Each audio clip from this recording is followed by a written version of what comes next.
num debate disse que tem provas aí da FAO, em relação a todos os países e aqui no Brasil, se nós tiver a renda per capita de um salário mínimo por pessoa, essa família terá renda suficiente para comprar alimentos necessários com uma cesta básica razoável. Então, a renda é fundamental. Senão, eles vão ficar sempre pedindo esmola. Segundo tópico, o emprego. E o emprego aqui no Brasil, me alegro que esses dias eu vi o Márcio, já para provocá-lo, também ajudando a criticar a terceirização e o Uber. Gente, no futuro aqui no Brasil, ou nós reindustrializamos o país, porque é preciso roupa, sapato, comida, casa, vidro, lâmpada. E isso não é o Uber que vai fazer, não é o setor de serviço, é a indústria. Então, a indústria é fundamental para o desenvolvimento das forças produtivas e para resolver as necessidades da população. Então, nós temos que combater essa ideia dos neoliberais aí, que no futuro tudo é terceirizado, que agora é serviço. Ah, é? Pergunta lá para o banqueiro o que ele come de manhã, de meio-dia, se não tem alguém fazendo para ele. Tá? Terceiro tópico, previdência social. Que no governo Lula e Dilma foi fantástico, porque aumentou o salário mínimo, aí automaticamente todos os benefícios da Previdência. E por que a Previdência Social é fundamental para combate à fome? Porque ela chega naquele lá mais necessitado, no desvalido. Chega naquele camponês que está com 70 anos, com problema de saúde, e R$ 1.200 na conta dele faz a diferença. Chega naquele que tem uma pessoa com deficiência. Enfim, os mais necessitados do Brasil são atendidos pela Previdência Social. Então, é importante potencializar a Previdência Social. Quarto tópico é a educação. A educação tem tudo a ver com o consumo e o combate à fome. Porque tu, pela educação, vai formar mais agrônomos, mais técnicos agrícolas, mais extensionistas, mais educadores do campo, mas também vai educar a população. Porque o Graziano vive repetindo que hoje, em termos de saúde pública, tão grave quanto a fome é a obesidade, que atinge os pobres. Rico se cuida, faz ginástica, vai na academia. Agora, obesos são os pobres. Por quê? Porque são descuidados? Não é porque só tem dinheiro para comprar massa e açúcar e aquelas porcarias que vendem nas periferias. Por último, agora sim, 2, 3 minutos, o terceiro tópico que envolve a soberania alimentar é a defesa da natureza. E aqui a esquerda estava em dívida, porque nós, a esquerda, nunca tínhamos analisado holisticamente, como nos lembra Leonardo Boff, o que significa você produzir na agricultura em equilíbrio com a natureza. Nós era influenciado meio por uma visão economicista ortodoxa da própria esquerda europeia, que o desenvolvimento econômico bastava produzir e crescer o PIB. Agora nós estamos se dando conta que a defesa da natureza é parte da solução, é parte da necessidade de uma vida boa. E eu fiquei muito contente, já faço um elogio público aqui, quando o Postman, que coordenou o programa do Haddad, incorporou no programa do Haddad toda esse viés da defesa da natureza, como algo que percorria todas as atividades da sociedade, e não como algo pontual. Então, aqui na natureza, defesa da natureza, que compete sobretudo quem mora no interior, é uma condição para nós se salvar, para ter vida boa, para não alterar as mudanças climáticas, para não faltar água, para acabar com a seca. Não? Então, para proteger a natureza, nós vamos ter que desmatamento zero. Não precisa mais derrubar nenhuma árvore para produzir alimentos e desenvolver o país. Esse ano, por conta desse governo insano, nós exportamos 500 mil toneladas até agora de madeira, em tora. Para onde foi? Estados Unidos e Europa. Então, também, nós devemos falar para os nossos amigos europeus e americanos, parem de importar. Agora, num governo popular, nós vamos proibir de exportar madeira, que pelo menos aí tu combate esses lumpens que atuam na Amazônia. A defesa da água, que é fundamental. Eu acho que nos últimos anos, até com a ajuda agora do Papa Francisco, com a sua Laudato Si, e da ONU, a água foi incorporada como parte do direito à alimentação. Que a água antes a gente não considerava. E a água é tão importante quanto feijão, arroz, como qualquer outra energia que nós vamos botar para dentro. E quem que vai defender a água? A população orientada pelo Estado. Assim como nós temos que reflorestar muitas áreas, plantar árvores nativas, plantar árvores frutíferas, e nós temos que ter um controle rigoroso sobre esses crimes ambientais que a mineração vem fazendo em todo o país. Não se pode admitir isso que está acontecendo. 20 mil garimpeiros invadiram as áreas indígenas da Amazônia para tirar ouro e diamante. Não dá para admitir. E aí usam mercúrio, usam armas, levam às enfermidades. E são crimes que um projeto de país tem que combater.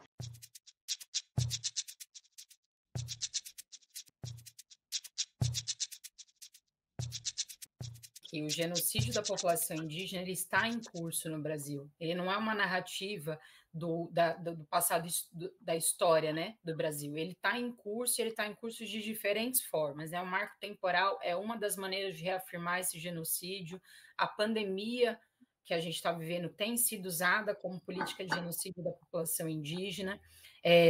Durante o governo Bolsonaro que mais se matou liderança indígena em conflito por terra, mas também lideranças camponesas e aí assentados, né, quilombolas, comunidades tradicionais. Está todo mundo, né, sobre esse risco iminente de ser morto num conflito por terra mesmo no Brasil, porque o governo Bolsonaro é um governo que incentiva a política da desigualdade fundiária.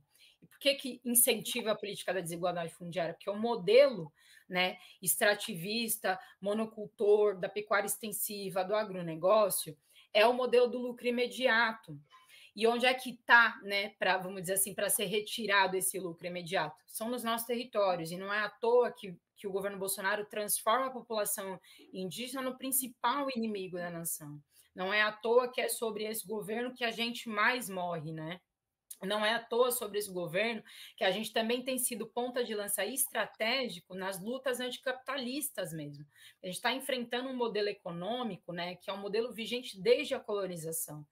É extrair, extrair, extrair, extrair, só que a gente não tem mais de onde extrair. Essa é a verdade, né? A humanidade está passando uma crise climática, uma crise ambiental, dos direitos da natureza, e hoje quem preserva de pé todos esses direitos da natureza e é resistência ao modelo do capital e do lucro é a população indígena, é a população tradicional. E aí, veja, nós temos 13% de terras indígenas demarcadas e 46% do território, né, que está sob posse de alguém, está na mão de 3% da população mais rica desse país. E aí a gente olha, né? Quando a gente vê todas as demais desigualdades, a gente sabe que existe uma desigualdade mãe. A desigualdade mãe deste país é a questão fundiária. Só que luta por terra é luta por terra nos nossos territórios, mas é luta por terra na cidade também, que é a luta do movimento de moradia, né? É a luta do MST no campo, é a luta dos quilombolas. Então não é só nossa, não é só nossa. E eu acho que é isso que talvez a gente precise conseguir vocalizar para a população de maneira geral, que é a grande afetada por todos esses retrocessos, tirar direito hoje da população indígena, tirar direito da população trabalhadora também. Porque quando você intervém num direito que é constitucional, você está dizendo que a jurisprudência desse país pode ser, de fato, derrubar qualquer direito constitucional. E aí não é só nós, é a classe trabalhadora também. Então, a gente precisa começar a unificar essas lutas. Neste próximo período, eu acho que é estratégico, né, a luta da população indígena, mas a luta da classe trabalhadora conjuntamente com a nossa. Porque quando a gente conseguir fazer reforma agrária, nós vamos estar peitando, de fato, interesses econômicos do grande capital. Quando a gente conseguir fazer reforma das comunicações, nós vamos estar peitando interesses econômicos do grande capital, da grande indústria nacional, mas também do capital financeiro. Quando a gente conseguir fazer essas reformas estruturantes, a gente consegue debater direitos constitucionais da população indígena, dos povos tradicionais, mas também da classe trabalhadora. E a verdade é que o que a gente está perdendo nessa conjuntura, e é isso que é o mais indignante, é que são direitos irreversíveis. Se o marco temporal for aprovado agora, nunca mais o STF vai aprovar qualquer coisa contra ele mesmo. Ele não vai fazer isso. Então, nunca mais nós vamos rever essa política de terras no país, né? Se a gente, como aconteceu, né, derrubou a CLT, quando que a gente vai conseguir algum dia de novo nesse país aprovar uma nova CLT? São coisas que a gente não reverte mais, né? E eu acho que é todo esse o perigo do que a gente está enfrentando. Daqui mais 5 anos, os grandes centros urbanos não terão mais qualidade de vida para ninguém. Para ninguém. E a gente está aqui, né, de pé, né, sangrando e fazendo essa luta para garantir a continuidade desse planeta, né? Não só do Brasil, que é Brasil porque alguém achou que tinha que ser Brasil, né? Mas é a Biayala, né, que é o nosso grande território original.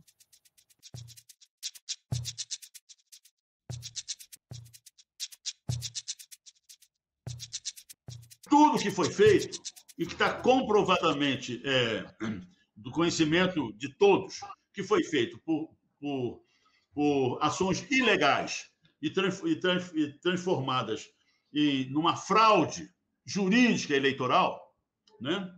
Isso tira a legitimidade desse governo. Esse governo não tem legitimidade jurídica, ética, né? Política, tá entendendo? Para fazer o que está fazendo desde o golpe de 16. Então, nós temos que... E aí, eu, infelizmente, não tenho aqui, deixa eu pegar, é a Constituição Federal. Item 1 do artigo 1º da Constituição Federal. Está lá, o Brasil tem como objetivo a soberania nacional. E energia é um assunto estratégico de soberania nacional. Isso é uma coisa absolutamente tranquila e indiscutível, tá entendendo? E tem um artigo lá também dizendo que o mercado interno é também é parte da independência e da soberania brasileira, né? E aí aconteceu o que aconteceu, quer dizer, destruíram a Petrobras. O pessoal diz, isso não é bem, destruíram a Petrobras, não é mais a Petrobras. Aceitar a Petrobras como está é um absurdo. Nós temos que reverter isso tudo, tá entendendo? Pela ilegalidade, pela ilegitimidade desse governo. O senador Requião está lá no artigo 1º da Constituição Federal de 88, todo poder emana do povo através de seus representantes indiretamente através dos representantes e diretamente através de consulta popular. Temos que fazer a consulta popular e chamarmos o povo brasileiro para opinar sobre isso. E opinando sobre isso, nós vamos buscar isso de volta. Eu estive no Iraque, na descoberta de Majnun, quando descobrimos um campo gigantesco no Iraque, né? E o governo iraquiano nos chamou e disse, olha, vamos sentar nessa mesa aqui para discutir isso. Você não pode ficar com esse campo tão grande. Nós não tínhamos essa perspectiva quando chamamos vocês para nos ajudar a explorar petróleo aqui no Iraque. Vocês descobriram uma coisa tão grande que não pode ficar na mão de uma empresa estrangeira, ainda que seja uma empresa estatal ou de país amigo. Isso tem que nós vamos retomar isso de volta. E sentaram na mesa e trocaram pelos Passat da Volkswagen, pelas empresas brasileiras de engenharia que foram lá construir pontes e ferrovias, né? Pela Sadia, que abriu espaço para... Então, é isso. Então, não há outro jeito. Porque, meus amigos, se nós não revertermos tudo isso, e se a Petrobras não voltar a ser a Petrobras, a Petróleo Brasileiro, uma empresa estatal integrada, né? Exploração, produção, refino, distribuição, né? E gasodutos, tá entendendo? Termoeletricidade, geração térmica. Se a Petrobras não voltar a ser isso, não é mais a Petrobras. E presente em todo o estado, em todo o território nacional, como uma empresa estatal. Então, se nós não aceitarmos isso, porque isso é só uma parte todo esse conjunto de medidas anti-brasileiras, escravizadoras do povo brasileiro, que já estão sendo operadas. privatização da Eletrobras, dos Correios, de tudo, não é mesmo? Então, é a entrega da economia brasileira, de um país gigantesco como esse, com a nossa riqueza, é a entrega a interesses, nem interesses do sistema financeiro, dos grandes fundos de investimento que são transnacionais. Nós perdemos a nossa soberania. Aceitar isso é nos candidatarmos a gerenciarmos uma colônia. Isso não é possível, não é aceitável. Nós temos responsabilidade com os nossos filhos e netos. Não podemos deixar para eles uma colônia, sem poder algum de gerirmos um país desse tamanho, com as nossas riquezas, e com um povo que temos somos talvez um dos mais de distribuição de renda as piores do mundo, né? E em termos de consumo de energia, somos, como pré-sal, inclusive, estamos lá entre 30º lugar em consumo de energia per capita, não é mesmo? Então, somos o segundo maior produtor de alimentos no mundo e temos 20 milhões de famintos. Isso não é aceitável, de maneira nenhuma aceitável, não é mesmo?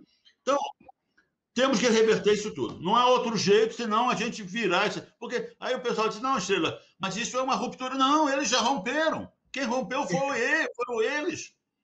Não é mesmo? É uma coisa você dizer que o governo Petain, na França ocupada, não era legítimo. Entendeu? Não. Foram eles que romperam. Nós temos que recuperar a Constituição de 88, o espírito da Constituição de 88. Entendeu? Então é isso, meus amigos.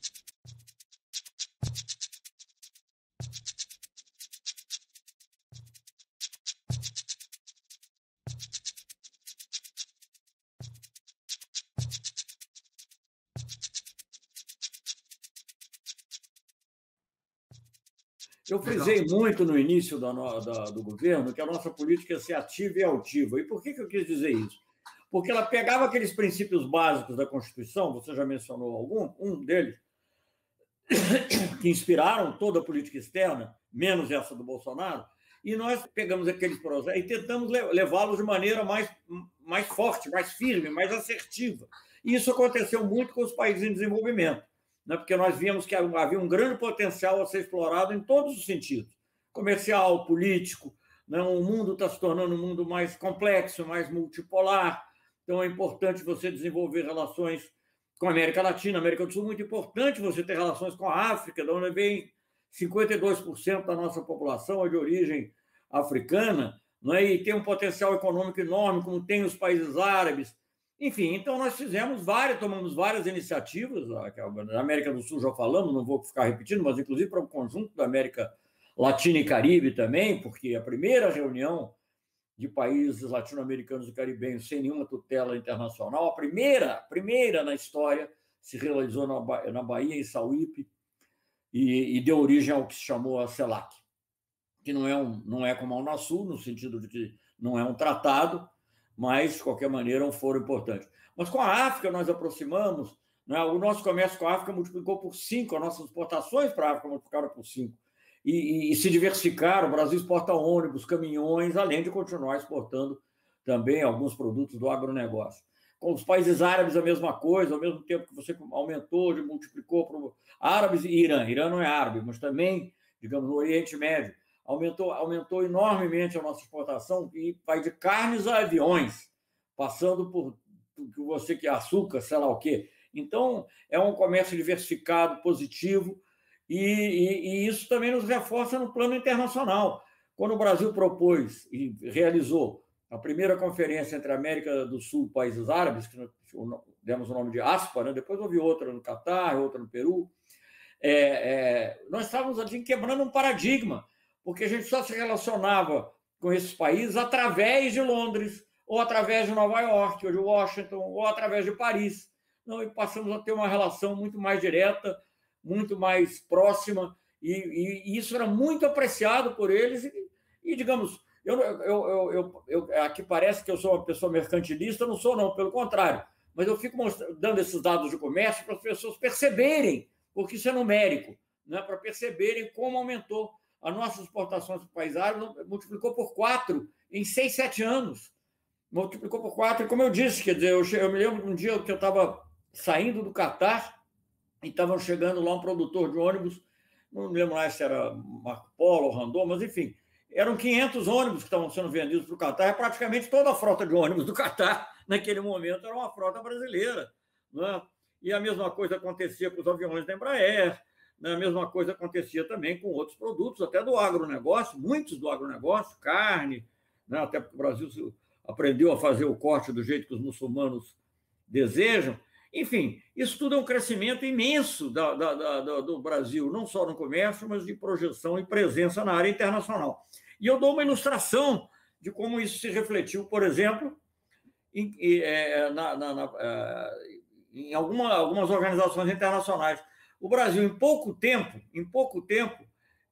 falando 2 ou 3 coisinhas aqui, não são idênticas, mas só para ter uma ideia, o Brasil conquistou o direito de fazer as Olimpíadas, não vou falar nem da Copa do Mundo foi fácil, mas conseguiu o direito de fazer as Olimpíadas ganhando de Madrid, o Rio de Janeiro, ganhando de Madrid, Chicago, que era a terra do Obama, com a presença da primeira-dama lá, lutando para que fosse Chicago, ganhando de Madrid, Chicago e Tóquio. Isso não é pouca coisa, gente. Se aproveitou ou não aproveitou, se foi bom ou não foi bom, não é outra discussão. Mas era uma coisa que todos queriam, e o Brasil conseguiu. Pouco tempo depois, o Brasil elege, já no governo Dilma, mas refletindo um pouco essa política externa, refletindo bastante a política externa que tinha sido desenvolvida do governo Lula, e, claro, a competência da negociação lá já no governo Dilma. Do meu sucessor lá, o meu colega Antônio Patriota. Mas, enfim, o Brasil elege o diretor-geral da FAO, e 2 anos depois elege o diretor-geral da Organização Mundial do Comércio. Isso, olha, é raríssimo. Se você olhar para organizações internacionais, sobretudo assim, áreas que têm pontos em comum, e com essa dimensão, porque você tem pequenos organismos, às vezes, eu até presidi um, Unitaid, não sei o que, são pequenininhos, mas a FAO é um órgão tradicional que trata de alimentação e agricultura, e a Organização Mundial do Comércio, que é um dos pouquíssimos órgãos, inclusive, cujo diretor-geral é convidado para a reunião do G20, é realmente ali que está a influência nos acontecimentos, enfim, nas decisões internacionais. E o Brasil conseguiu essas eleições, né? Porque teve uma política ativa com esses países do Sul que você está mencionando. Além disso, nós fizemos projetos muito positivos com a Índia para ajudar países mais pobres, fizemos projetos junto com a Índia e a África do Sul, IBAS, fizemos projetos no Haiti, fizemos projetos em Guiné-Bissau, fizemos projetos no Burundi, fizemos projetos no Nepal. Tudo isso dá uma presença e uma credibilidade ao país muito grande. O Brasil é um país muito grande para ficar pensando e olhando só para os seus botões. Bem, no que você falou da soberania, eu acho que a gente reconquista isso. Não vai ser fácil, porque voltar atrás em algumas coisas é difícil. Por exemplo, um campo de petróleo que tenha sido ido a leilão e que a China tenha aderido, como é que você vai agora com a Noruega, país que nós temos boas relações, para não falar dos Estados Unidos? Né? Como é que você vai fazer isso? Não é simples. Mas eu acho que se você parar com as privatizações, reverter algumas e, sobretudo, vai abrindo novas frentes, e nessas frentes, digamos, você poderá ter uma atuação maior do Estado, favorecendo a indústria brasileira, como aconteceu com função, em grande parte, do petróleo e da Petrobras, né? Isso também ajudou a toda a área de petroquímica, toda a área ligada a essa área de energia, mas também a indústria naval, por exemplo, né? Então, tudo isso tem eu acho que é possível retomar esse crescimento dessa forma e solidária com a América Latina, com maior integração na América do Sul. Eu acho que a própria indústria de defesa ela pode ter essa integração, ela é uma indústria que puxa muito a tecnologia, que o Jorge mencionou muito e eu mencionei pouco, apesar de ter trabalhado no Ministério da Ciência e Tecnologia. Poucas pessoas sabem que talvez o maior projeto de cooperação Sul-Sul, que durante muito tempo é em ciência e tecnologia, ou numa área avançada de ciência e tecnologia, é o satélite sino-brasileiro, que vem do governo Sarney. Então, quer dizer, só para retomar, que é um aprofundamento dessas coisas. Então, nós temos que retomar essa visão do Brasil, né, que permeou os governos de alguma maneira. Eu acho que no governo Lula, digamos, ela ganhou mais do que nenhum outro, e com muito mais força, uma dimensão social, uma busca da igualdade, que é um grande problema brasileiro. e também uma busca de maior proatividade internacional acompanhada, digamos, de uma solidariedade com outros países em desenvolvimento, de uma atitude altiva em relação às grandes potências. Então, é isso que nós temos que voltar a ter. E, gente, eu, como já tenho quase 80, eu tenho que acreditar, né, que vai acontecer, porque aquela frase do Keynes, no longo prazo estaremos todos mortos, no meu caso, o caminho, não, sei lá, como o Lula disse que vai viver 120 anos, quem sabe eu posso viver 120 anos também, não sei. Mas, enfim, seja como for, eu acho que nós temos que lutar muito agora, porque nós vivemos um momento crucial. Eu acho que as manifestações são importantes, eu acho que à medida que se possa fazer isso com segurança, tem que fazer, e eu acho que a palavra de ordem está correta, né? Eu não sei o que vai acontecer efetivamente, mas eu acho que a gente tem que defender a legalidade e a democracia. E eu acho que isso está ameaçado. Hoje mesmo tive a notícia que essa questão não é a questão abstrata do voto impresso. Eu tenho amigos que, não, mas o voto impresso é bom, conhecido. Gente, mas nós não estamos falando uma coisa abstrata, nós estamos falando uma coisa concreta, cujo objetivo único é tumultuar a eleição. Se essa discussão estivesse se realizando na época da Constituinte, é outra coisa. Não está. Ela está se realizando num contexto específico em que o presidente todo dia fala em fraude. Ele quer alguma coisa para tumultuar, né? Uma urna em que, mesmo que mantenha o eletrônico, deu uma diferença, está vendo, está tudo. É isso que ele quer, né? Então, eu acho que é muito importante a gente defender a democracia enfim, lutar por um Brasil como nós desejamos, mais justo, mais igual com as mulheres, com os negros, né? O Brasil é um país profundamente desigual nessas dimensões também, e soberano, mas sem ser arrogante, soberano sendo solidário com os países de desenvolvimento. E, como disse o Chico Buarque, ele gostava da política externa porque falava grosso com os Estados Unidos e não ficava falando grosso com a Bolívia. Então, eu acho que a gente tem que... Ele sintetizou muito melhor do que eu poderia.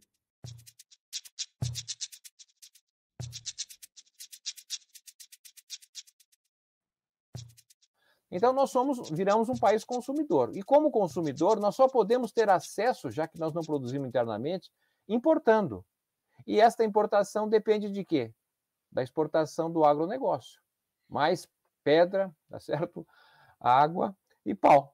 Então, nesse sentido, nós não vamos em lugar nenhum, porque o que você percebe, quem usa a internet, todo mundo usa a internet, perfeito, mas 4/5 dos que usam a internet usam no máximo 20 dias, porque o plano não cabe para 30 dias, e é muito precário, não é? Ou seja, está se produzindo uma desigualdade profunda na forma com que nós estamos entrando na era digital. Então, tudo isso de forma de dizer, eu defendo um Estado muito forte, né? Um Estado digital, porque a digitalização abre espaço para um novo Estado, não é? A começar pelo fato das possibilidades da saúde, né?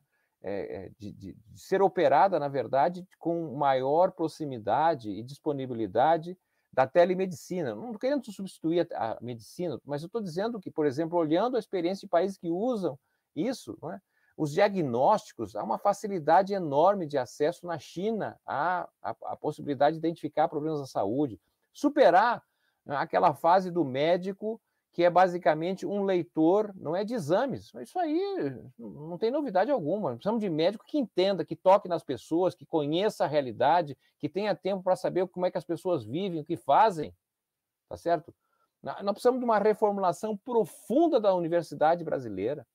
Ou seja, a universidade brasileira opera como na era industrial, cheia de departamentos, não é? Cheio de divisões. Ora, a universidade que vamos olhar de novo a reformulação que foi feita na China, uma outra universidade, porque as escalas de pesquisa são enormes. Os chineses fizeram um GPS deles utilizando 300 mil pesquisadores. Ora, no Brasil, se a gente quiser fazer uma pesquisa nas universidades do jeito que tem, você precisa passar por departamento, congregação, isso leva 1 ano, não vamos longe. Ou seja, o que eu estou querendo chamar a atenção é que é uma reformulação das instituições brasileiras, e o Estado deve ser o protagonista de um orçamento, por exemplo, digital. O sistema tributário brasileiro é canhestro, atrasado. Nós operamos em cima de papéis. Olha, tem formas muito mais inovadoras de se tributar as pessoas, tá certo? E que não, pessoas e negócios, evidentemente, de uma forma muito mais fácil, com muito menor número de fiscais, tá certo? Então, que reduzirá enormemente os processos judiciais. Enfim, nós estamos diante de uma potencialidade brutal, né? O problema é o seguinte, novamente, né? O problema do Brasil também está justamente nesse deserto de ideias onde é que nós estamos. E quem é que está conversando sobre isso? Quem é que está projetando as novidades? Nós estamos falando que, bom, hoje foi ruim, amanhã é pior, mas as eleições vão resolver. Eu espero que as eleições se realizem e ajudem, mas eleições sem saber para onde vamos, tá certo? É isso fundamental, e programas como esse que está sendo feito deveriam ser irradiados por outras instituições que precisam, na verdade, explicar caminhos. Diagnósticos são importantes, mas insuficientes se não vier acompanhado de receitas, de soluções. E essa que o Brasil está precisando, me parece, é na verdade assim. E eu penso, portanto, que o Estado tem que ser muito forte, porque não virá do setor privado brasileiro, que está mais preocupado nos negócios. E o governo que nós temos hoje é um governo dos grandes negócios, tá certo? Das rachadinhas para atender a sua base de apoio miliciano, não é? Aos grandes negócios que são feitos no Brasil e por seus intermediários do exterior.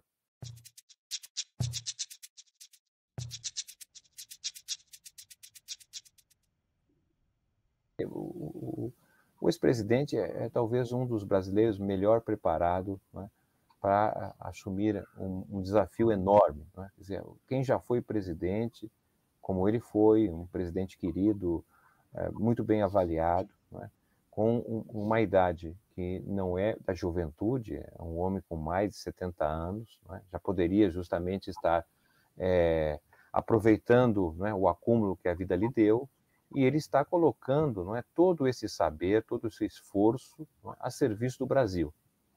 E pelo diálogo que temos tido, não é, ele sempre tem destacado o fato de que ele não gostaria de assumir um governo para fazer muito menos do que ele fez. Ou seja, ele apresenta-se como muito mais corajoso para tomar decisões do que teve quando foi 2 vezes presidente, eleito, não é? E, ao mesmo tempo, demonstra uma capacidade de identificação das nossas dificuldades, não é?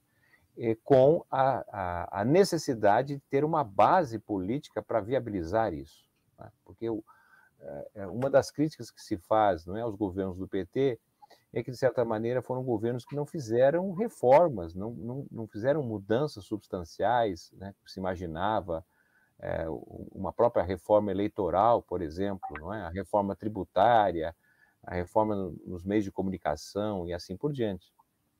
Mas a razão que foi oferecido é que isso não teve condições de ocorrer porque porque não havia base parlamentar, ou seja, se enviaria uma medida provisória ou um projeto de lei que não se realizaria.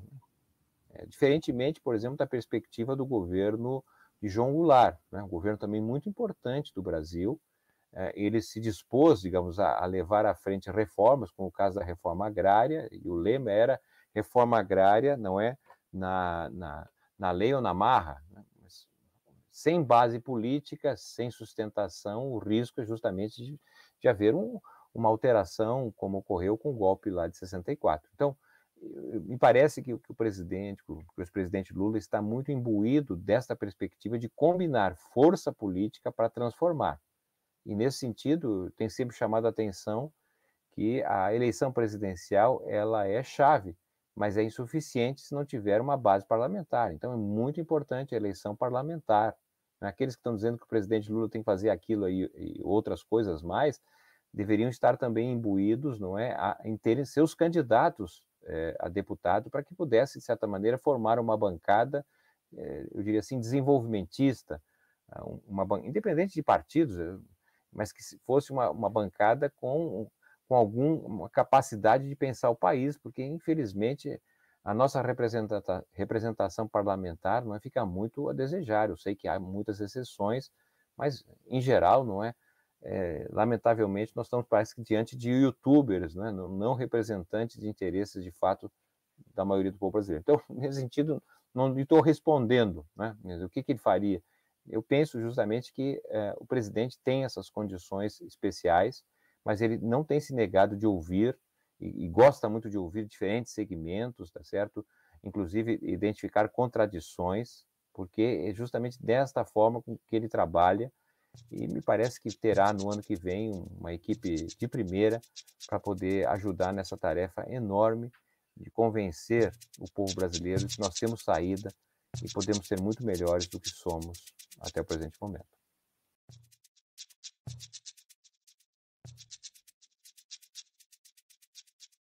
Não vamos esquecer que também fere a soberania do país desmatar a Amazônia, desmatar os biomas, porque a Amazônia legal é uma questão de soberania, a Amazônia nossa é uma questão de soberania nossa. Nós somos responsáveis pela Amazônia.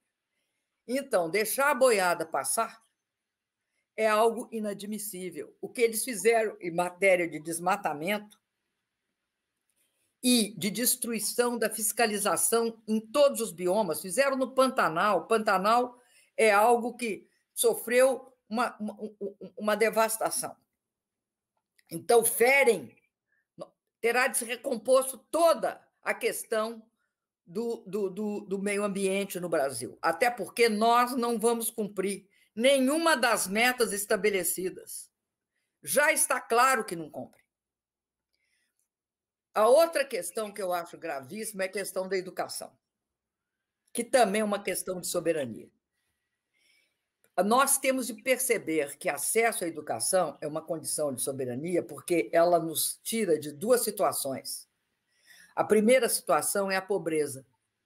Sem educação, nós não superaremos a pobreza. Então, a educação desse povo todinho, tanto no nível fundamental, como no técnico, como nas universidades, é algo impreterível.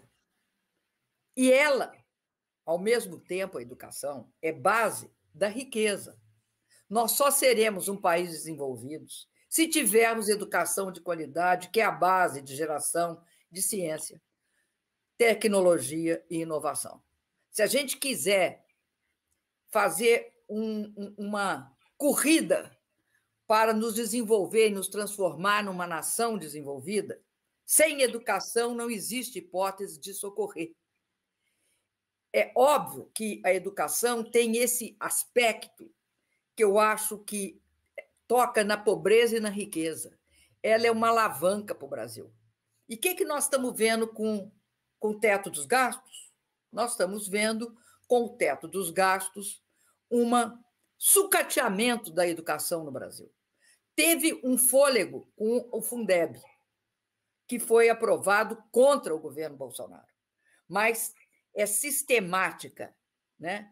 A deterioração dos processos educacionais. É sistemática, a gente vê pela forma como, inclusive, sabe uma das questões mais importantes quando nós saímos do mapa da fome da ONU, o que uma das questões a ONU atribuía a uma coisa que chama PNAE, Programa Nacional de Alimentação Escolar.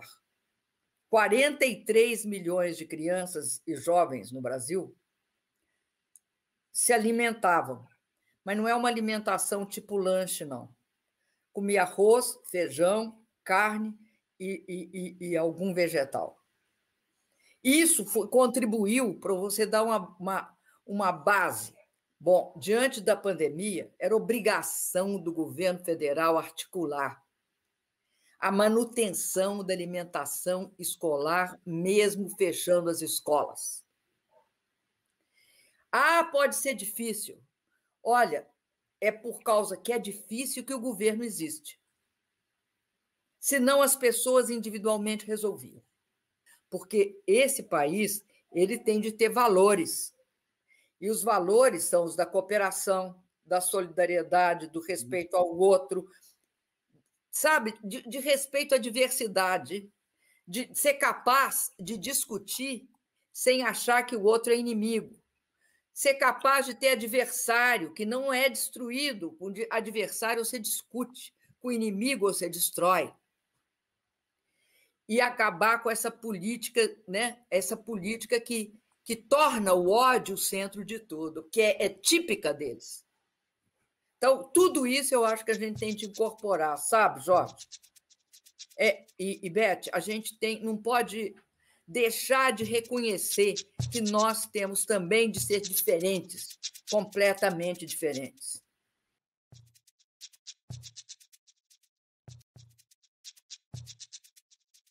O Brasil tem jeito, o Brasil sabe disso, porque viveu 13 anos de relativa cordialidade entre as pessoas, em que não havia esse clima de ódio, de insanidade, de ofensas.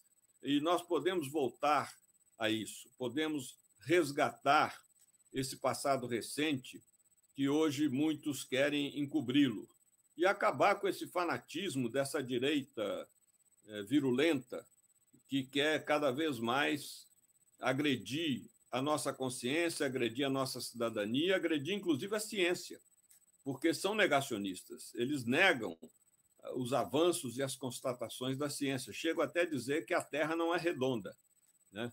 Com a maior cara de pau. Ou seja, não tem nem vergonha de passar por grandes ignorantes que são. Em 1950, isso é o censo do IBGE, 2/3 da população brasileira, ou seja, 64% da população, viviam na zona rural. E hoje vivem na zona rural apenas 16% da população. 84% da população brasileira se encontram em cidades, em zonas urbanas, o que agrava o aumento de favelas, desemprego, violência e, sobretudo, uma questão importante aí, que é o consumo de alimentos industrializados, que são verdadeiros venenos. Ou seja, esse espaço rural ele foi ocupado progressivamente e maciçamente, digas, né, pelo agronegócio, pelo latifúndio, com a monocultura e pela especulação imobiliária. Esse conjunto enorme de terras onde nada se cultiva. Está ali como, em vez do sujeito colocar o dinheiro dele no banco, ele compra uma terra e deixa a terra ali parada para poder valorizá-la e revender e fazer dinheiro com ela. Então, essa é uma questão seríssima, a reforma agrária. O Brasil e a Argentina são os 2 únicos países de toda a América Latina que nunca fizeram reforma agrária. Eu até costumo dizer que, na verdade, é só a Argentina, porque no Brasil houve, sim, uma reforma agrária que os atuais latifundiários insistem em manter o modelito, que foi a divisão de nossas terras em capitanias hereditárias, né? Mas, ironia à parte, nós nunca tivemos uma reforma agrária e poderíamos ter feito.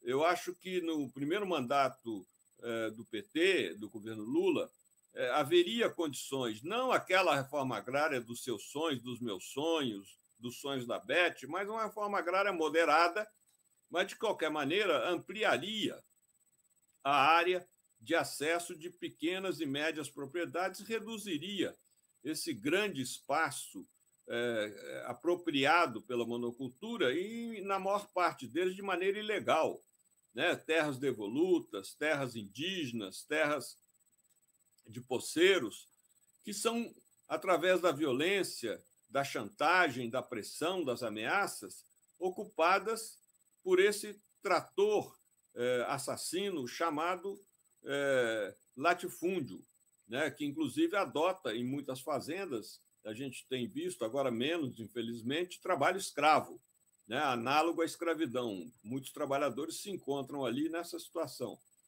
E a gente tem que se voltar contra tudo isso. Isso é uma exigência cristã, ética, cidadã, não importa. Qualquer princípio que orienta as nossas vidas nos obrigam a nos comprometer com a luta por uma sociedade mais justa, e isso passa por uma reforma agrária no Brasil. Ela é importantíssima, imprescindível e urgente. Felizmente, Jorge, a gente tem um Luiz no fim do túnel, né? Ou seja, isso é importante frisar essa tecla. Mas não podemos pensar só na reeleição do Lula. Nós temos que pensar em vários aspectos. Primeiro, é preciso ter um projeto de Brasil.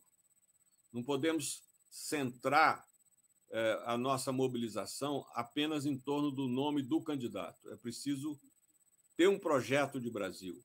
Isso é fundamental. Segundo, é preciso levar em conta também o conjunto da obra, ou seja, renovar as assembleias legislativas, a Câmara dos Deputados, os Senados e os governos estaduais. Então, no nosso voto, nós devemos prestar muita atenção na escolha dos candidatos a ocupar esses cargos.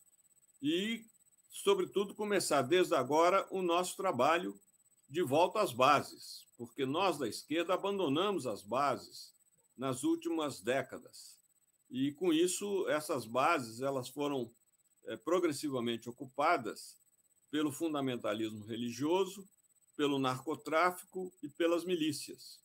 Então, é hora de nós voltarmos à base, intensificarmos o trabalho de educação popular e mobilizar as pessoas à consciência crítica. Aí tem alguém que me pergunta, mas eu aqui no meu bairro já convidei o pessoal para uma aula sobre história do Brasil ou sobre política, ninguém se interessou. Sabe por que não se interessou? Porque você não leu Paulo Freire, você não tem pedagogia. Se você, no seu bairro, convidar para uma oficina de música, eu garanto que não vai caber na sala. A garotada vai toda. Se você convidar, sabe, para um cineclube, não vai caber na sala. Ou seja, você tem que atrair as pessoas por aquilo que interessa a elas. Mas, numa hora que você está ali na oficina de música, você vai analisar as letras do Vandré, do Caetano, do Gil, do Chico Buarque, sabe? E a análise dessas letras vai abrir a consciência dessas pessoas. Mesma coisa vale para o cinema. Você joga lá um filme no cineclube e depois abre o debate. E o cinema vai mexer com a cabeça dessa garotada. Então, é fácil fazer o trabalho de base. É preciso ter vontade. E precisa ter pedagogia também, não se improvisa. É claro, se você chega num bairro em que as pessoas não estão nem aí com questão de política, falar, vamos fazer uma oficina aqui promovida pelo nosso partido sobre eleições. Ninguém vai. Agora, abre lá um curso bíblico para você ver se não vai. Sabe? E vai muita gente. E quanta gente se tornou militante através das comunidades eclesiais de base, dos círculos bíblicos, enfim, do trabalho pastoral, através de uma nova visão da Bíblia. Essas pessoas passaram a se mobilizar, deixaram de lado a sua alienação e se tornaram, até hoje, aguerridos militantes. Então é isso, precisamos voltar à pedagogia libertadora.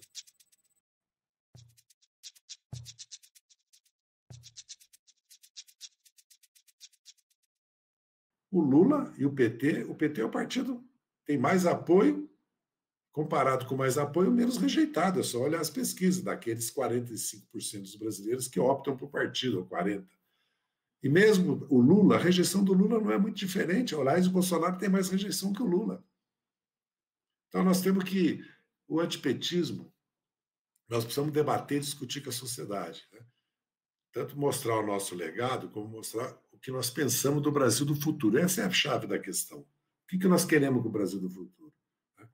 Primeiro, nós vamos reverter toda essa política obscurantista, fundamentalista do Bolsonaro, essa coisa ambiental, essa degradação da Amazônia pelos garimpos, pelos madeireiros, pela pecuária predatória, pelo avanço da soja, pelo Mato Grosso. O Brasil não precisa avançar. O Brasil tem 40 milhões de hectares de terra degradáveis que pode ser recuperada, inclusive para biomassa, inclusive para o reflorestamento, inclusive para a produção, né, de alimentos via cooperativas, economia solidária, agricultura familiar. Né? O Brasil não precisa avançar para produzir mais sobre a Amazônia. A mesma questão, a ciência e a tecnologia. Ou nós fazemos uma revolução educacional, científica e tecnológica. O mundo está entrando no 5G, na inteligência artificial. O Brasil mal chegou na robótica. Se nós não resolvermos o problema da distribuição de renda com a reforma tributária do sistema bancário e financeiro, nós não vamos avançar. E nós vamos ter que mudar a agricultura orgânica, a energia limpa. E o Brasil tem eólica, até 25%. Mas o Brasil tem gás. O Brasil tem energia nuclear. O Brasil tem a solar. Mas o Brasil pode pegar... O mundo vai sofrer uma revolução energética e vai sofrer uma revolução da agricultura. Revolução ambiental e na agricultura, por quê? Porque os fundos de investimento já estão financiando a pesquisa biológica para substituir o agrotóxico. Pode olhar na imprensa econômica. Já estão financiando. Como todas as grandes corporações hoje falam de 4 questões: meio ambiente, igualdade de gênero, igualdade racial e social, não é isso? Inventaram até o nome, né? ESG, é isso? E faz propaganda na Globo News que você fica atordoado de tanta propaganda sobre isso. O capitalismo está mudando e o Brasil vai mudar. Nós podemos continuar com a mobilidade urbana, com o modo de trabalho, de locomoção e de vida das grandes cidades brasileiras, que qualquer enchente é um caos, o monopólio da terra, a especulação imobiliária, a tributação regressiva que existe. Então, nós temos que pensar o novo, né? E a juventude, porque é o que eu falo, o Bolsonaro produziu uma juventude rebelde, lutadora, que está nas ruas e está nas redes, advogados, economistas, artistas intelectuais, acadêmicos de 30, 40 anos, centenas, milhares, está produzindo um grande movimento de mulheres, negros e jovens do país. Só não vê que está aí, é isso que saiu na rua. Não foram os sindicatos e nós só, não. Foram eles que saíram na rua. Lógico que nós, como nós somos um grande partido, temos uma base de militantes de 500 mil, como nós somos um partido que temos, né, o Lula tem 30, 40, 50 milhões de votos, nós temos peso nas mobilizações, mas há uma mobilização que independe de nós, contra o Bolsonaro, e contra a política econômica, com consciência dela, e mais radical, tomem nota, como aconteceu no Chile. Então, eu acredito que é verdade, nós temos que encarar o antipetismo. Ainda mais que nós passamos de 2013 a 18, 19, isso é uma guerra contra nós, né? Só nós que vivemos isso sabemos o que foi, entendeu? Mas eu não acredito que não seja possível superar isso. É preciso debater, discutir com franqueza e falar a verdade para a população, entendeu? Sobre a situação do Brasil. O Brasil é um grande país. É o país mais rico do mundo porque não tem inverno. Os outros tão ricos como nós. Nós somos um continente, nós não somos um país, né? Primeiro, nós somos uma civilização, né? Nós somos uma civilização, nós temos uma cultura, nós temos presença no mundo e nós somos um país para integrar e liderar a América do Sul. E nós temos uma relação com a África Ocidental, com o mundo árabe, entendeu? Nós temos conexão com o mundo, né? Não é só a nossa cultura portuguesa, com a Europa, com a ibérica, ou com a Europa. Nossa origem, né? Italiana, espanhola, portuguesa, polaca, ucraniana, russa, depois coreana, japonesa, chinesa. Nisso nós parecemos um pouco com os Estados Unidos. Então nós somos um país, certo? Que para dar certo precisa fazer o que os outros países fizeram, dar ao Estado o papel que ele deve ter, fazer as reformas estruturais da renda e da riqueza para distribuir e investir no povo, como o Lula dizia, pôr o povo no orçamento, investir no povo, na cultura, na educação, na ciência, na juventude, apostar, acreditar na juventude. Acreditar que o Brasil é capaz, como o Juscelino acreditava, como o Getúlio acreditava, né? E como o Lula acreditava. Acreditar no povo. Os militares não acreditam no povo, eles dizem claramente que no Brasil é o Estado que garante a unidade nacional, que garante o desenvolvimento do país. Não.